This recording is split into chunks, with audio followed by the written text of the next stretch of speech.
Let's begin at the beginning. Let's begin with the Big Bang. To understand how the universe made all the raw material we see here on Earth, we need to take an incredible journey and travel back through space and time to the moment our universe was born. In the beginning, there was nothing. No space, no time. And then there was light.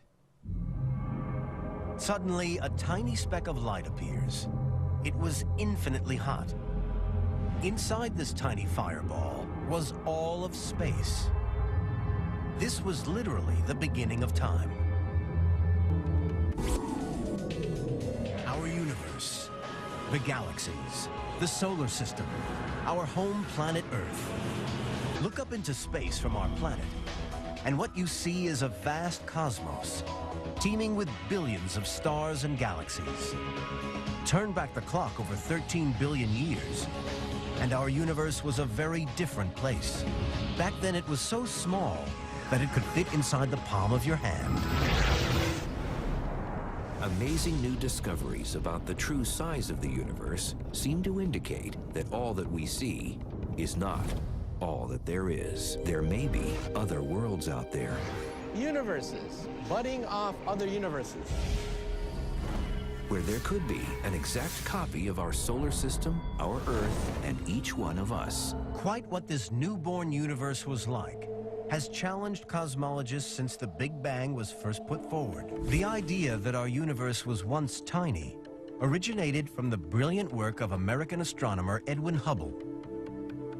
Back in the 1920s, most astronomers believed that everything visible in the night sky were stars, and they were part of our galaxy, the Milky Way.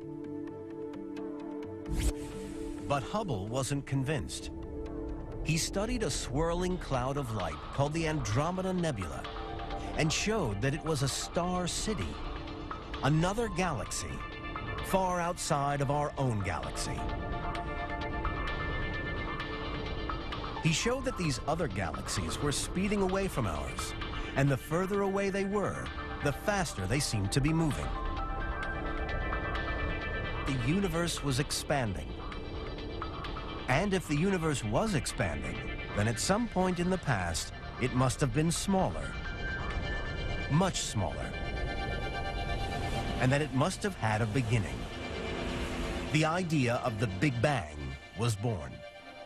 No one knows exactly what happened during the Big Bang, but scientists do know that a fraction of a second after the universe was born, this tiny, super hot fireball was already starting to expand. A trillionth of a second after the Big Bang, and our newborn universe was still expanding. But it didn't contain matter. It was pure energy. Einstein's famous equation, E equals mc squared, showed that mass and energy are interchangeable. It gave us the knowledge to build weapons of mass destruction. It also revealed how the universe created the first matter. When a nuclear bomb explodes, a tiny amount of matter is annihilated and converted into energy. But in the early universe, 13 billion years ago, the exact opposite happened. It converted pure energy into particles of matter. But there was a problem. The universe created both matter and its arch-rival antimatter. And when these two met, they obliterated each other.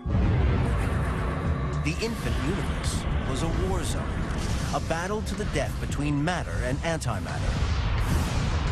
If they mutually annihilated each other, the universe would remain full of energy, with no galaxies, stars, planets, or life.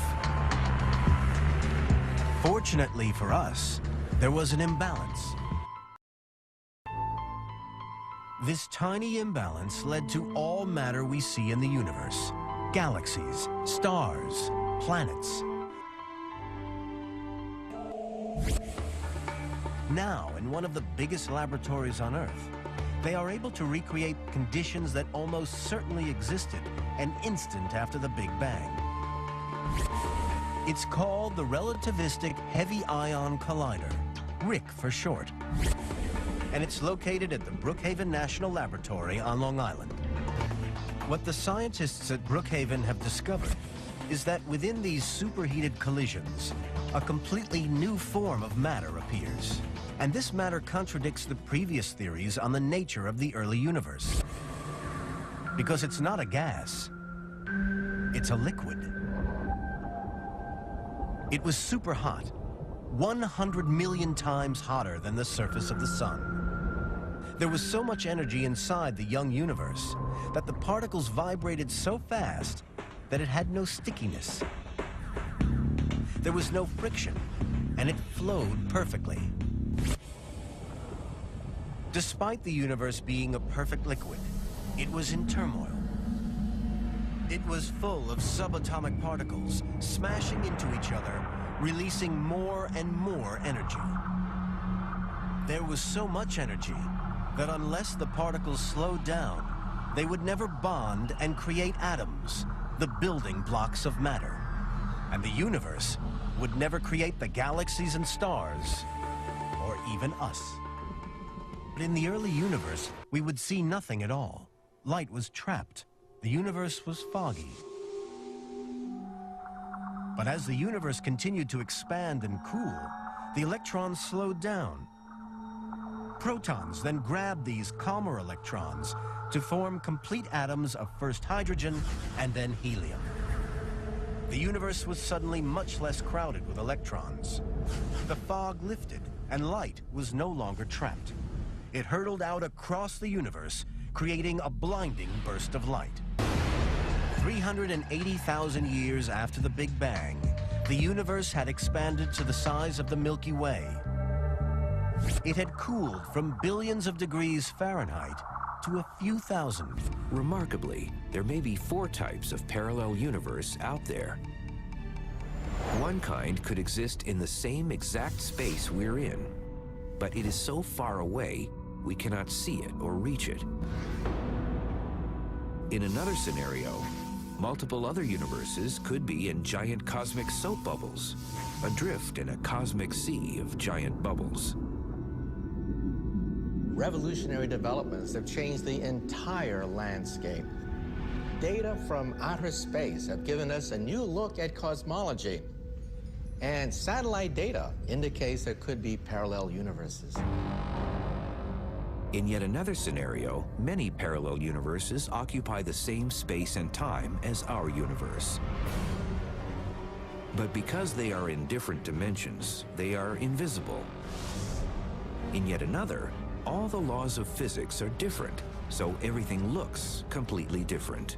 New theories called string theories are giving us worlds of higher dimensions. Quantum physics at the microscopic scale. To keep things simple, physicists have divided parallel universes into different levels. Meet the level 1 parallel universe.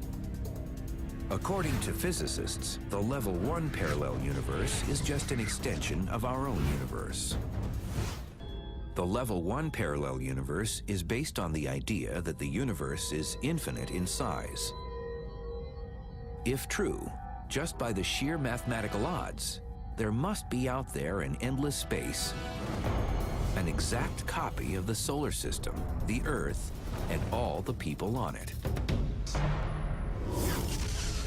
But is our universe really infinite? A new theory called cosmic inflation suggests that it is. Inflation accounts for how our universe suddenly and massively grew after its inception. We used to say universe, uni meaning one, a one world theory. Everything there is, everything we can see is the universe. But now we have a multiverse idea where there are unseen worlds, worlds that we cannot see, worlds that we cannot touch. If this wild theory is correct, the consequences are sensational. The amazing concept is that in the instance of creation, our universe rapidly, suddenly, and massively inflated, creating a giant cosmic soap bubble. Our unique universe floats in a seething sea of other super bubbles.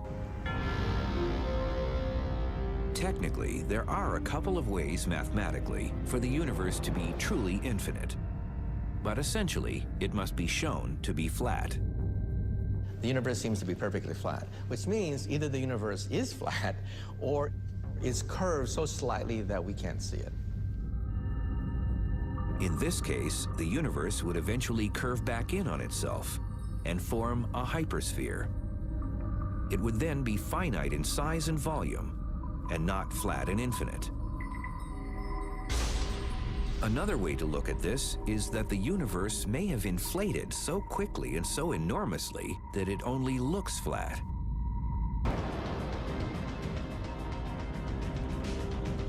But now an amazing new tool, the Wilkinson Microwave Anisotropy Probe, or WMAP, is changing everything. Some say the remarkable images reveal the true shape of the universe. The WMAP is catching the very earliest signs of creation. Officially, it is tasked with measuring radiation left over from the Big Bang. But now, some scientists have devised an experiment to calculate the overall shape of the universe. To find out if the universe is flat or curved, they shot laser beams deep into space and made a giant light triangle. If the universe is curved like a balloon, the angles of the giant triangle would add up to more than 180 degrees. The WMAP seems to show that the universe is flat. For some, however, the jury is still out on the flat universe question. Some experts say that there are other, even more mind-boggling kinds of parallel universes out there. A level 2 type parallel universe made up of giant cosmic soap bubbles that float in hyperspace. Each independent bubble has within it an entire universe.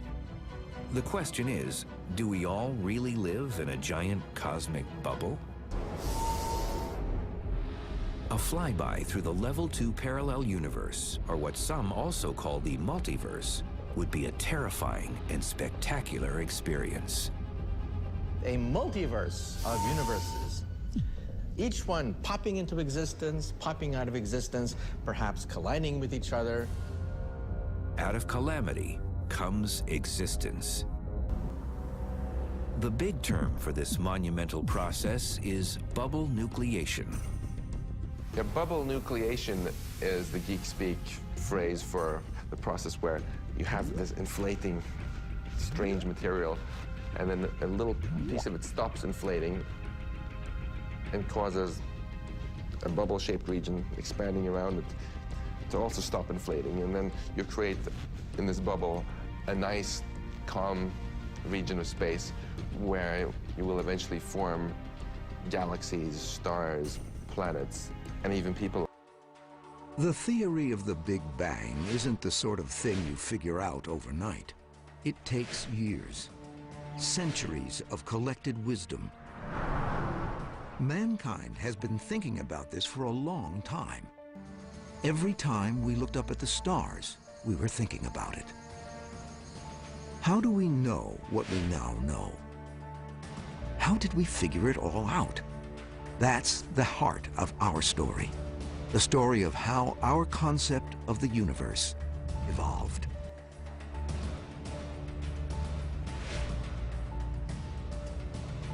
So, where do we begin?